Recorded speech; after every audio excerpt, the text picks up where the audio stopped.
وہ یہ 7ویں امام تو فرمایا چلو چلتے ہیں. خلیفہ نے بلایا، دسترخوان پر بیٹھ جاتے ہیں، دعوت ہے، بلایا ہے، امام کا خادم بھی موجود تھا.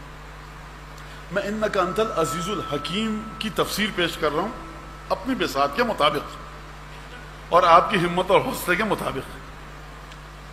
خلیفہ نے کہا کہ پنڈت جادوگر بلاؤ،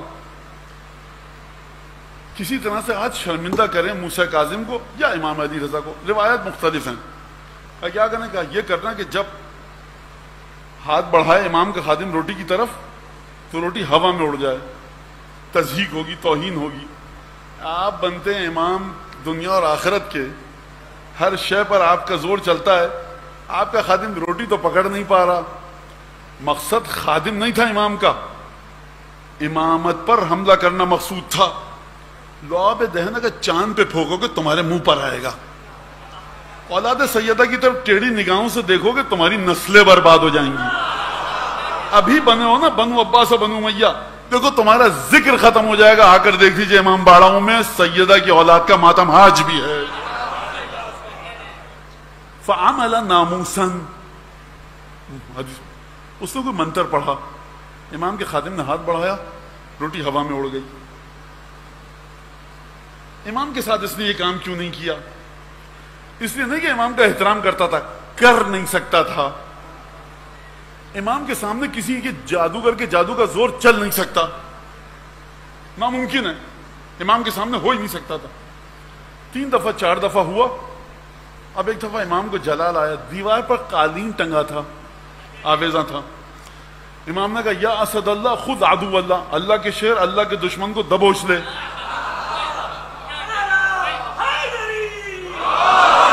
امام نے فرمایا یا اسد اللہ خود عدو اللہ، اے اللہ کے شیر اللہ کے دشمن کو دبوچ لے. امام نے اشارہ کیا. امام کو کیا پتا کہ ان میں جادوگر کون ہے؟ تو شیر کو کیسے پتا چل گیا جادوگر کون ہے؟ یہاں شیر لا کر چھوڑ دیجئے، آپ شیر کی مرضی، جس کو بھی دبوچ کے کھا لے. یہ شیر کو شعور کس نے عطا کیا؟ کسی کو نہیں پتا. وہ کہہ رہے تھے کہ خاموشی سے منتر پڑھنا، ورد خاموشی سے پڑھنا. فعمل ناموسا، جس امام کی طاقت اشارے سے بے جان شیر کو حیات عطا کرے، حیات کے بعد شعور عطا کرے، شعور کے بعد درک عطا کرے، درک کے بعد قوت تشخیص اور تمیز عطا کرے. جب نے رسول اللہ زندہ تو کر دیا، جب نے رسول اللہ شیر تھا قالین کا زندہ ہو کے آ گیا، یہ تو بتائیے کس کو نگلوں؟ اب امام کو جس کی ایک انگلی کا اشارہ چھوڑ دو، لفظ میں یہ طاقت ہو کہ حیات بھی دے، درک بھی دے، تمیز بھی دے، تشخیص کی طاقت بھی دے، سمجھ جائے کہ کون نور، کون خدا کا دشمن ہے. یہ ہے انک انت العزیز الحکیم، یہ ہے حکمت ابراہیمی.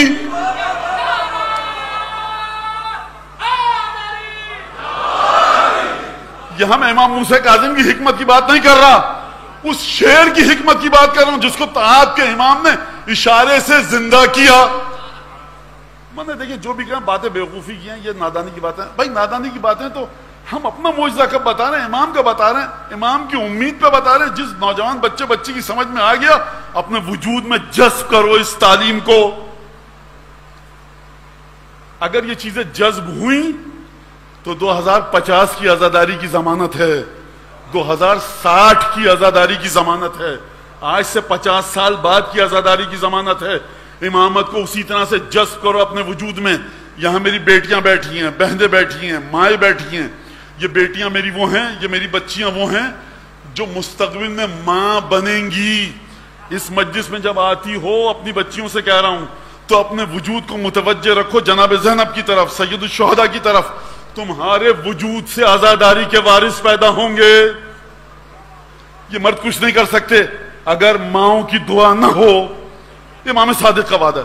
لہذا میں آج کی بات نہیں کر رہا، 50 سال بعد کی عزاداری کو دیکھ کر گفتگو کر رہا ہوں. 50 سال بعد اس عزاداری کے وارث پیدا ہوں گے، 40 سال بعد اس عزاداری کو سمجھنے والے ہوں گے. یہ جو تماشا لگا ہوا ہے معاشرے میں، اس کے ذریعے نورانیت حسین ابن علی کو سمجھاؤ گے. خوب توجہ کیجئے گا.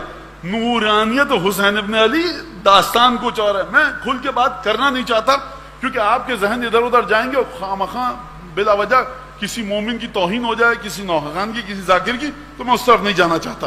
لیکن معیار کو سمجھیے, درک لیجئے, کم از کم اس شیر کی طرح ہو جائیے کہ ایک اشارے نے طاقت حیات بھی دی, قوت تشخیص بھی دی.